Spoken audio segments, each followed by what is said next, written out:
हरे कृष्णा। आज हमारी सत्संग है स्वयं की खोज, हमारी अपनी खोज। हमने बहुत कुछ जान लिया है।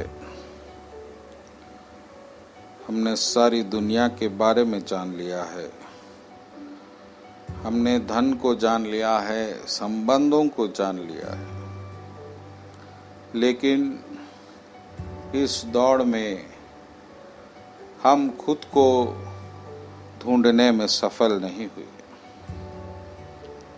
हम ये नहीं खोज पाए कि हम कौन है, कहाँ से आए हैं, क्यों आए हैं, क्यों हमको यह संसार में लाया गया है, क्यों हमें रोग आते हैं और क्यों हम मर जाते हैं, मृत्यु को प्राप्त होते हैं। इन सब की खोज को हमने जरूरी नहीं समझा और ना ही इसे खोजने का कोई प्रयत्न किया। और क्योंकि इससे हमारा संबंध है इन बातों से, हम पूरी तरह खुद को खोजने में समर्थ नहीं रहे। अगर मैं किसी से परिचय पूछूं तो वह यही कहेगा कि मैं राम हूँ, डिग्री हूँ, वकील हूँ, डॉक्टर हूँ। लेकिन यह सब तो उसने विचारों का संग्रह किया है और ये विचार मिटाए भी जा सकते हैं। इस विचार के संग्रहों को अपना अस्तित्व मान लेना यह बड़ी भूल है, क्योंकि जो भी आपकी स्मृति बनी है विचारों से, आप मात्र स्मृति नहीं है, आप मात्र मेमोरी नहीं है।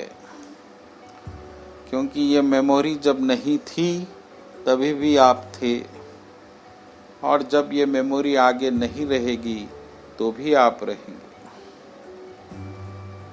कभी कभी आपने देखा कि दुर्घटना में किसी की स्मृति खो जाती है और वो अस्पताल में पूछता है कि मैं कौन हूँ। तो वो आज तक मानता रहा, मैं श्याम हूँ, मैं डॉक्टर हूँ, मैं, ये सब तो झूठ था। वो तो मिट गया और वो जो बच गया, वो जो पूछ रहा है कि मैं कौन हूँ, वही तुम हो। लेकिन तुमने कभी ये नहीं पूछा कि मैं कौन हूँ। और अगर तुम ये खोज शुरू करते तो तुम्हें अपना असली पता मिल जाता। तुम आज भी अपने बिना एड्रेस के जी रहे हो। आज तुम भी अपने बिना घर के जी रहे हो। तुम विचारों के घर में जी रहे हो, जो कि तुम्हारा नहीं है। वो तो तुमने उसे जोड़ जोड़ के बनाया है और उसी को अपना अस्तित्व मानकर जीते जा रहे हो। लेकिन जिस तरह आप मान रहे हो उस तरह से कुछ लोगों ने नहीं माना। उस तरह से बुद्ध ने नहीं माना, महावीर जी ने नहीं माना, क्राइस्ट ने नहीं माना।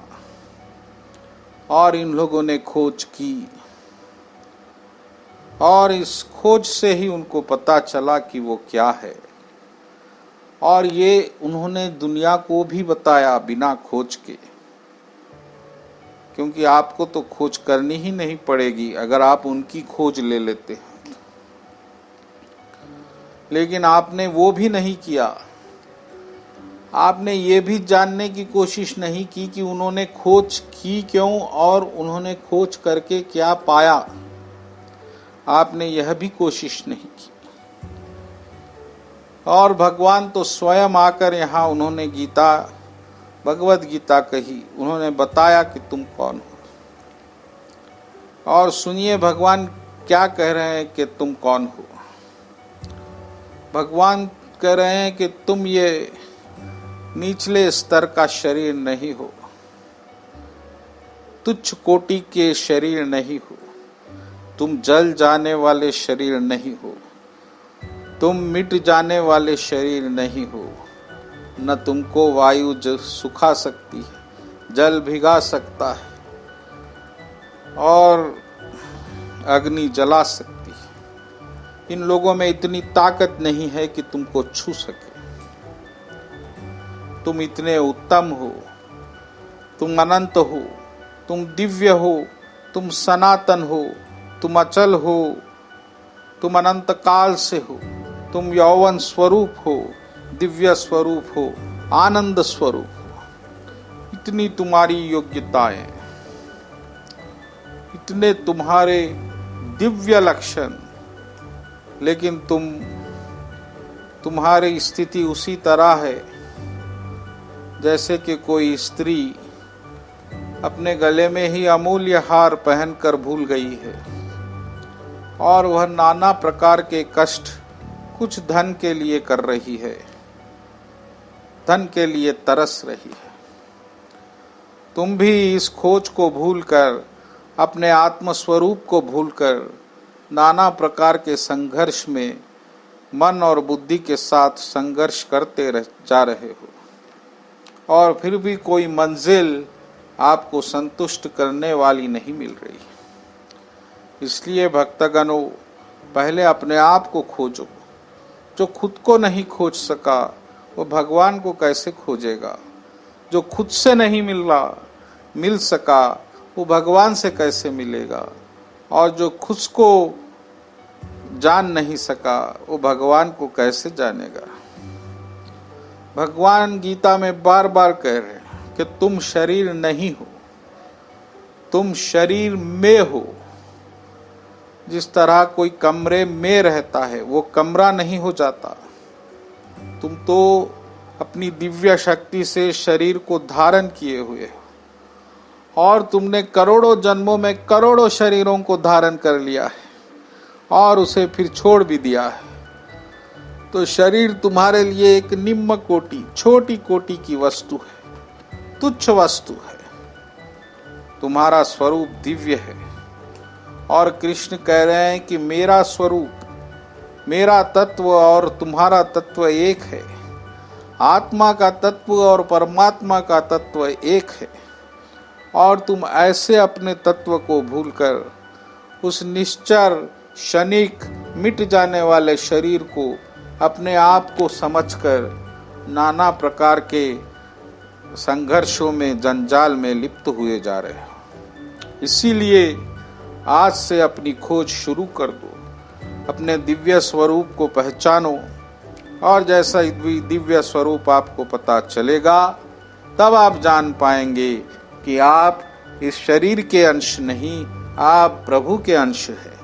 कृष्ण कह रहे हैं मामेवांशो सर्वभूतान, पूरा जगत उनका अंश है, मेरा अंश, मेरी संतान है, वो प्रभु कह रहे। और उन्होंने कई बार कहा मैं माता हूँ, पिता हूँ, बंधु हूँ। ये सारे जो बटे हुए रिश्ते प्रभु में एक हो जाते हैं, उसमें समा जाते हैं, क्योंकि प्रभु पूर्ण है।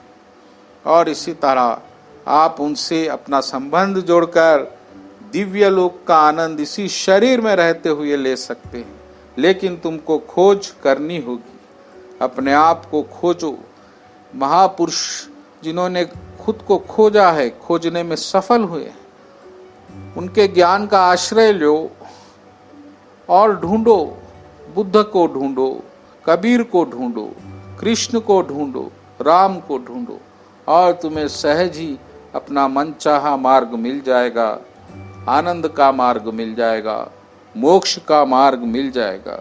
बोलो कृष्ण कन्हैया लाल जी की।